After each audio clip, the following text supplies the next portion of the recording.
Hello, folks. Welcome back to the Redeemed Marriage Podcast. Rusty and Heather Bryant back with another episode, and we're glad to be here. It's been a busy month and another busy month coming up, and we are so excited about everything that's on the horizon for the Redeemed Marriage. But we're really excited that you are here with us. We're excited that you take a part of your week, usually on Mondays, because that's when we come out with these. And most of you listen to them faithfully every Monday. Hey, if you've never done this before, take a second on whatever podcast platform you listen to and give us a rating and a review, especially on Apple Podcast and Spotify. Leave us a 5-star rating, or 4, 3, 2. Please don't. 5-star would be great. And take a second to write a little bit of a review, because it just helps so much to get our podcast higher up in the rankings so that more people get a chance to listen to this. And we're blessed. We have a ton of listeners from all over the world, and we're so grateful for each one of you, and we don't take it for granted that you take time to spend with us each week. So today, great topic, and let me give you guys a little bit of a background on why we started thinking about this. Some of it has to do with last week we talked about boundaries, and so this kind of leads into that a little bit. But today, I actually heard a sermon on Judas, which rarely happens. People are scared to say the name Judas. And, of course, for those of you who may just not really have a church background, but Judas is the apostle, the disciple that betrayed Jesus. And he's the one that took a bribe, basically, accepted money to basically turn Jesus in right before his crucifixion. Yep. And so one of the things that was pointed out was just how it wasn't, he didn't just decide that day, right, I'm going to betray Jesus. I'm going to turn Jesus in. There was a pattern of behavior for him, and it actually speaks of it in John, in the book of John, because out of the 12 apostles, for whatever reason, Judas was the one that was in charge of the finances. He would be sort of like you in our relation. Not really. He was in charge of the finances, and so he kept up with the money from the apostle, and like the money that came in to, I'm sure, to help with their ministry and what Jesus was doing. And it even mentions that he was complaining about someone that was offering perfume to anoint Jesus, and he made some comment. Judas said, I can't believe that. It could be used for feeding the poor. Mm-hmm. But then the next part says, but he was stealing from the funds, which is that's so real life today, sure, how we do things, mm-hmm. Mm-hmm. We could be in the midst of the greatest sin, mm-hmm, and we're pointing our fingers at somebody else. It's the classic speck and log. Mm-hmm. Like you can't see the log and speck in somebody else's eye because of the log in your very mm-hmm. own. So when some of us started discussing that, the comment was made. Some of us. Okay, it's okay.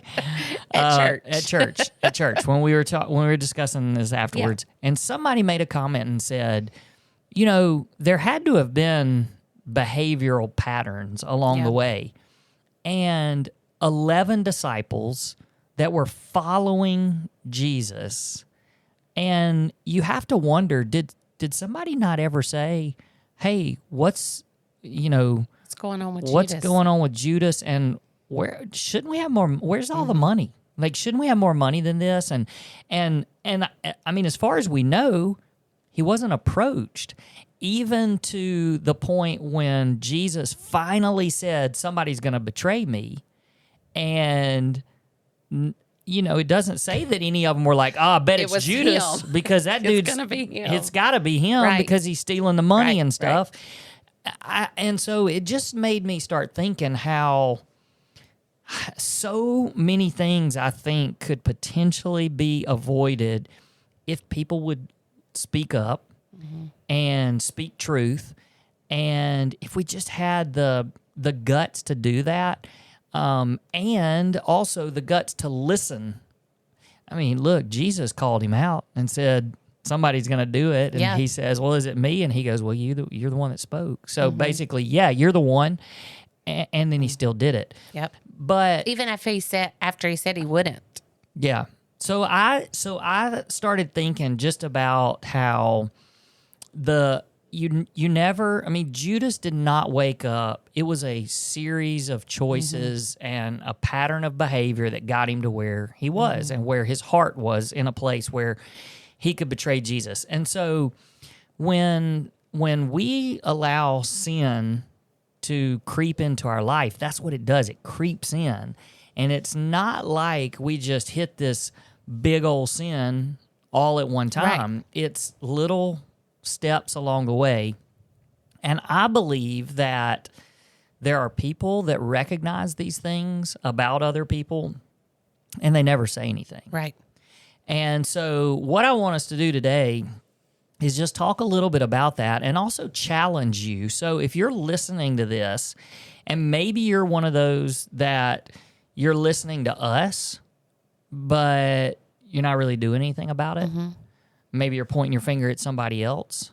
Yeah. It's pretty classic. And then also there's lots of you that are listening and you know people and you're seeing things that they're doing, certain types of behavior, compromises that are being made, but you're scared to say anything. Yeah.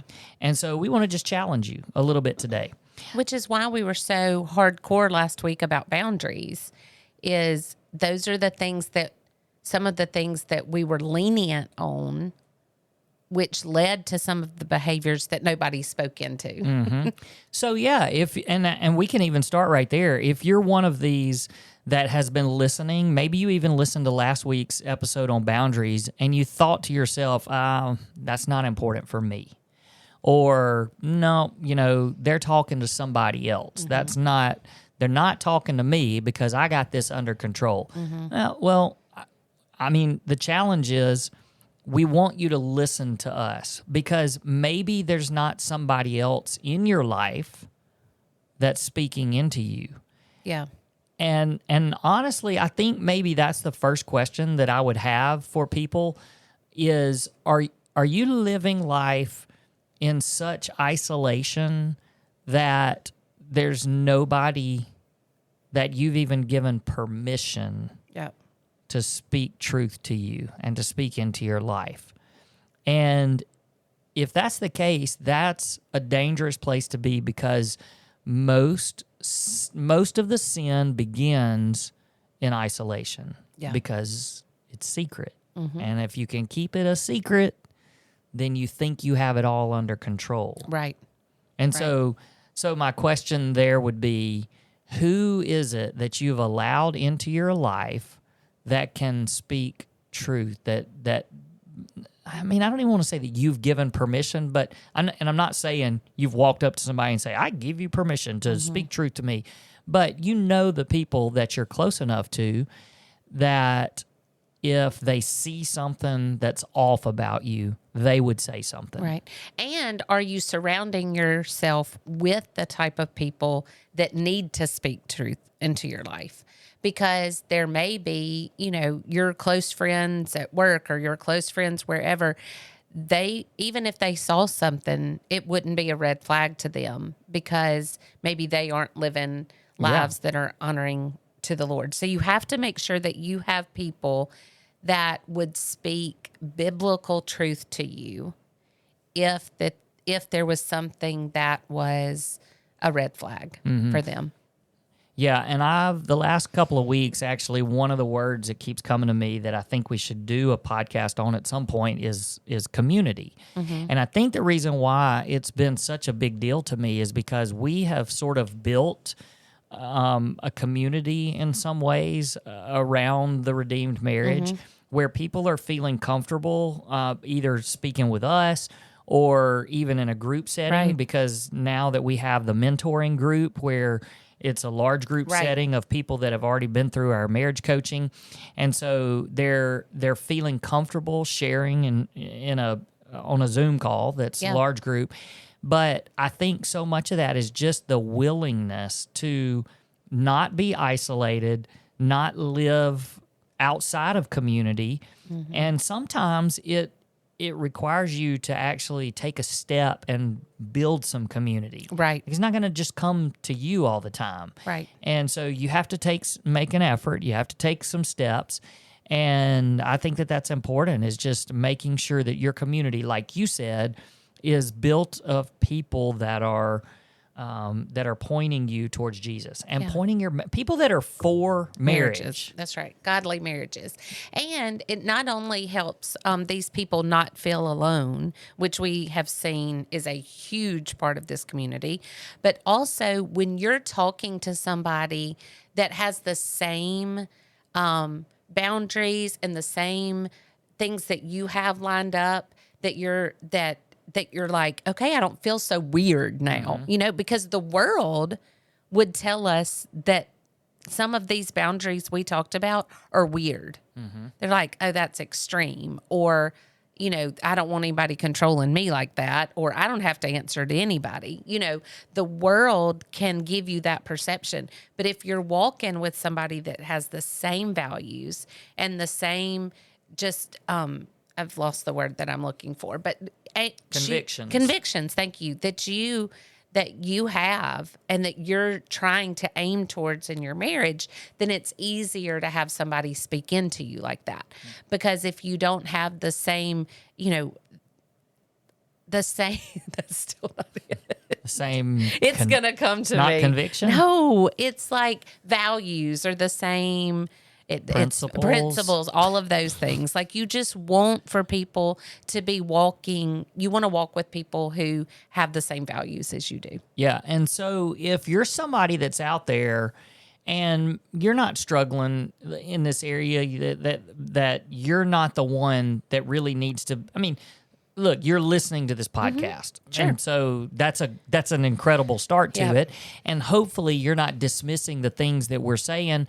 And hopefully you're not going, oh, I hope so-and-so listens to this, like my husband or my wife. Yeah. Well, and that's what I was going to say. What if you're listening to it and you're like, I think I see this in my wife or I see this in my husband, that these dangerous things, and I don't know how to speak into them. Yes, and if you're curious about that, because we're not going to necessarily go down that path, go to our website, theredeemedmarriage.com, on the podcast page. Click on podcast, and there's a search bar, and search red flags. And we did a podcast, I think maybe last summer during our summer questions, because somebody asked about red flags and how do you approach your spouse when you see, how do you approach that conversation when you see the red flags? But yes, Heather's right in the same way. We need to learn how to speak truth even to our spouses. Yep. And, here's the thing. Looking back on our story, and as Heather was moving closer and closer into crossing the line of unfaithfulness, there were a couple of times where I brought it up and it was just dismissed and, I was crazy, all that.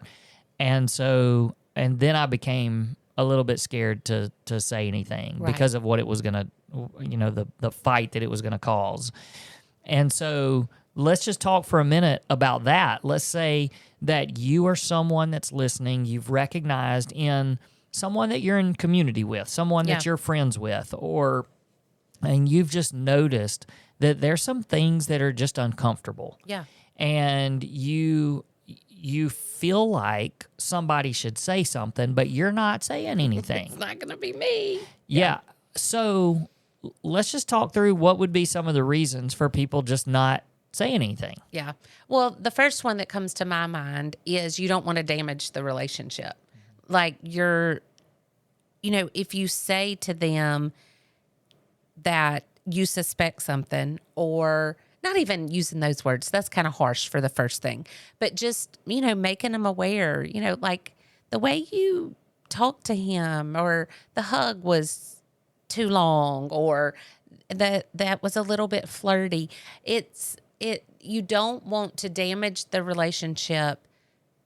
And I can see that being a big hindrance, you know, like, because, you know, I look back and think, how would I have responded to someone if they said that? And we even had people tell you afterwards, oh, I knew something. Yeah. Oh, yeah. Gosh. And I mean, how many times? Yeah. I mean, I heard Several, that not from just so one. many people, and I wanted to go, why didn't you say something? Right. I mean, you're telling me, oh, yeah, I suspected. I mean, I saw the way that she acted, and I saw this in this setting, and I was like, where were you? That's right.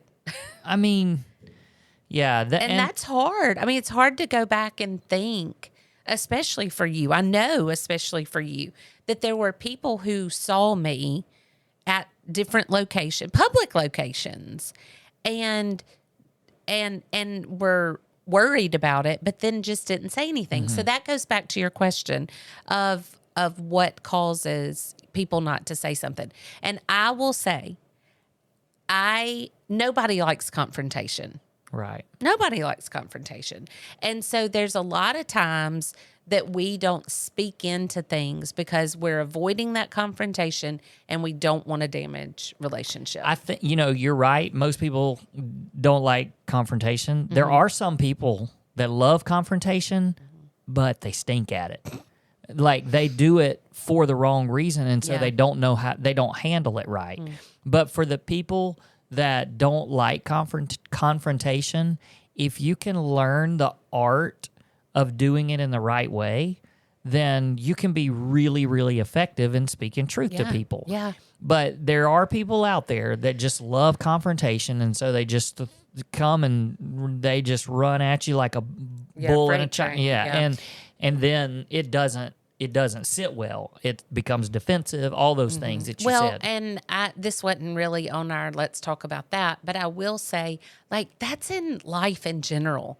When you talk to anybody, that there has to be some type of confrontation.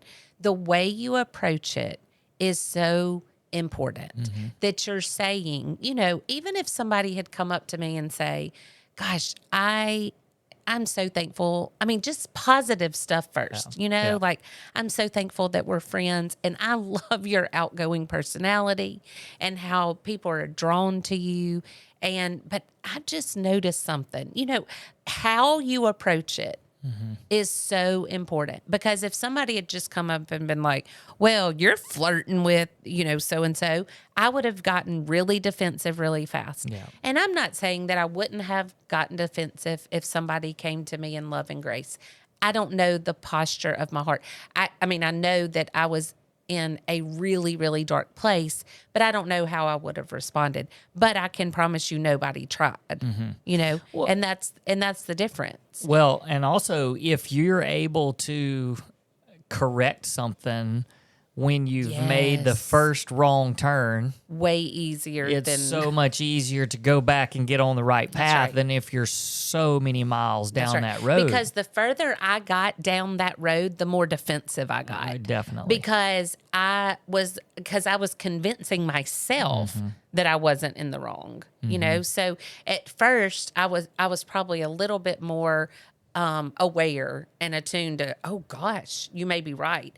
But once I had convinced myself that I wasn't doing anything wrong, and convinced myself that I was in the right and that everything was fine and I had everything under control, like you said, the further I was down the road, the harder it would have been for somebody to speak into. Well, when you try to approach somebody with something that's a difficult subject like that, you also you can't just go in pointing the finger at them. It's also got to be, it's not, oh, I'm better than you and I see this in you and so I need to point it out. There's a lot of different ways that you can approach it, but some of those would be like, hey, this is something that me and my spouse have really had to work hard at, because we have a problem with this, or we've seen this in other, relationships, and so we've just had to put these big boundaries, things like that, where it's more of, hey, this is something that I deal with, and maybe it's even, hey, can maybe we hold each other accountable in this area? Absolutely. Things like that. I just think are so important in the way that we approach it. Yep. I think another reason why people may not approach and say things is because they don't want them to think they're assuming the worst about them.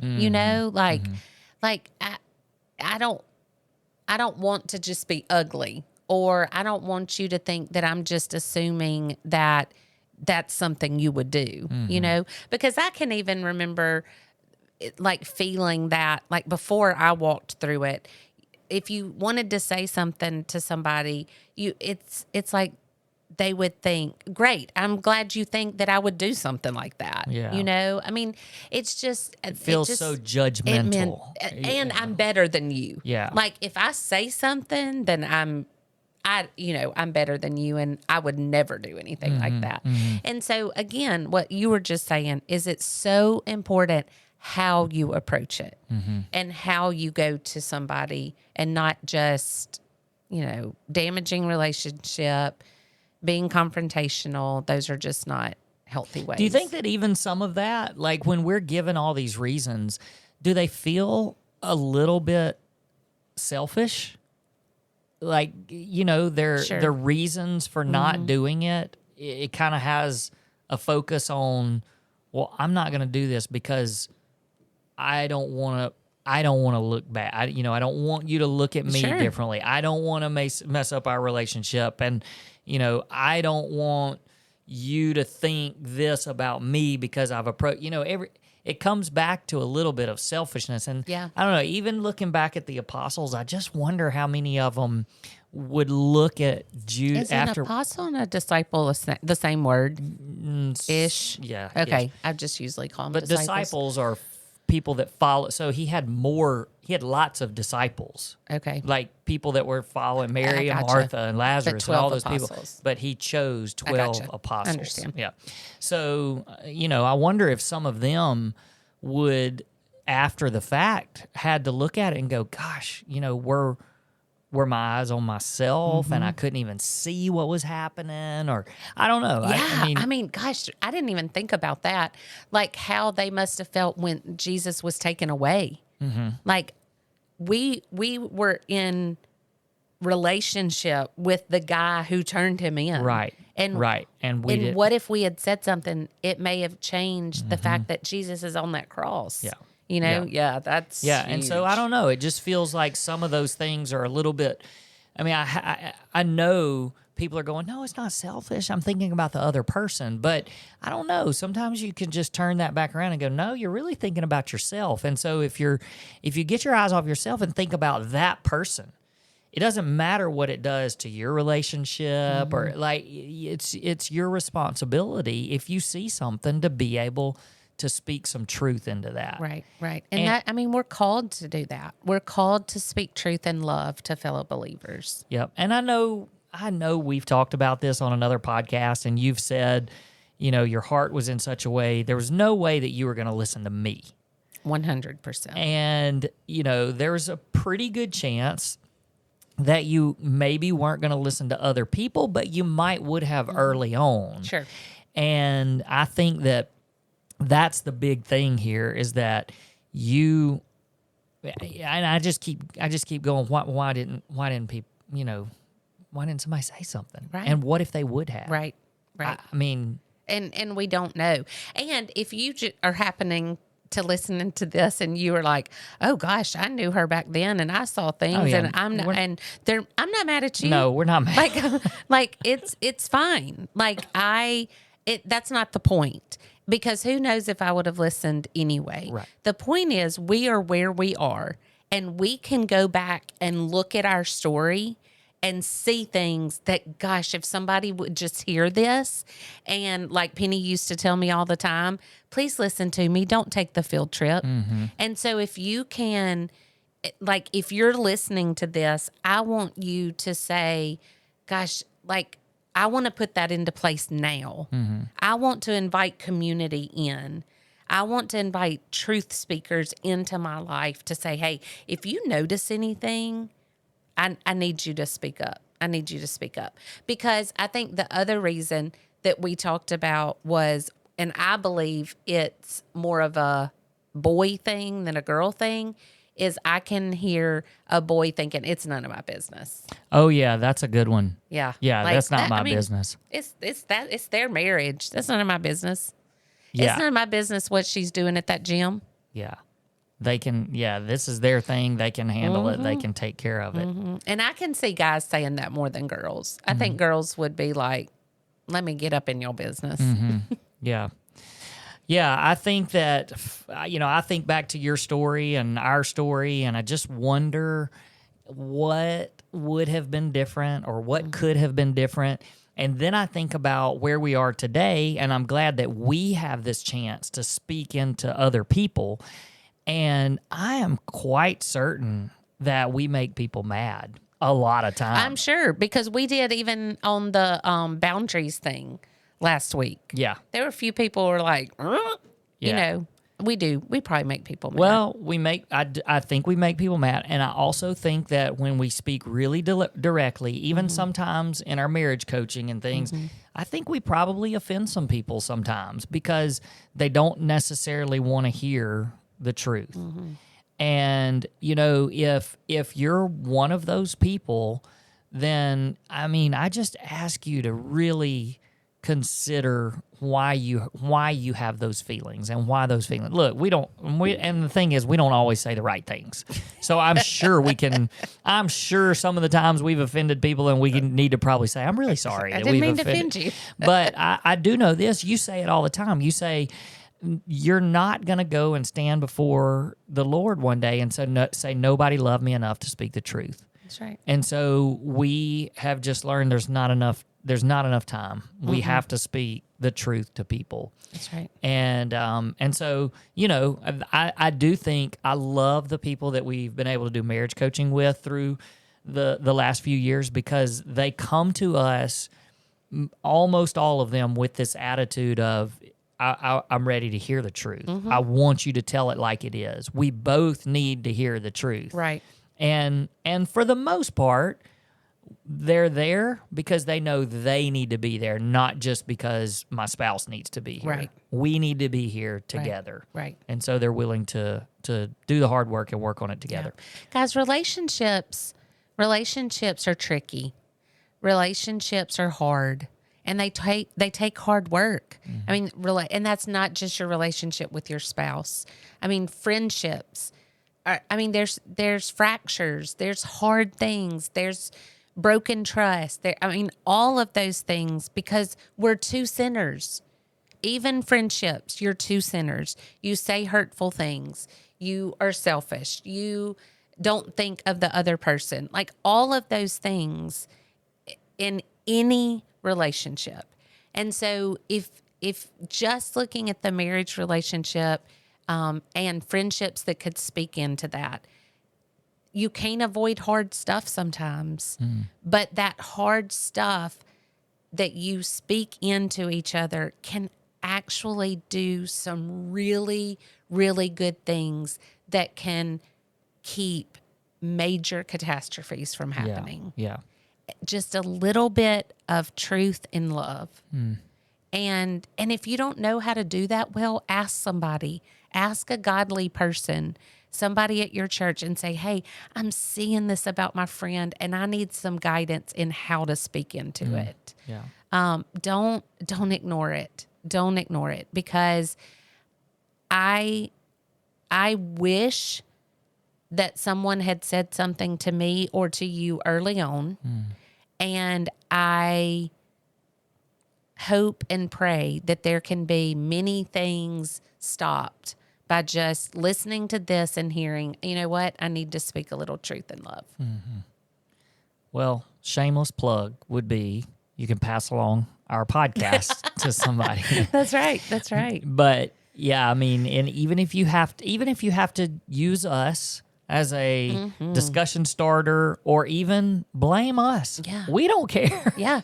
And the other thing is it's not just for relationships that are in crisis. That's right. And that's what I was actually thinking and where I was going with that. So you kind of read my mind. Sorry. But No, because it's like you can go to somebody and you can say, oh my gosh, I've been listening to this podcast and this is a couple that went through infidelity and man, their story is crazy, but God redeemed it. And now they have all of these tools in their marriage tool belt that they're able to teach people and help people to not go down the same path, but just really to strengthen and grow their marriage and all of that. Look, I just gave you guys a commercial to use for us.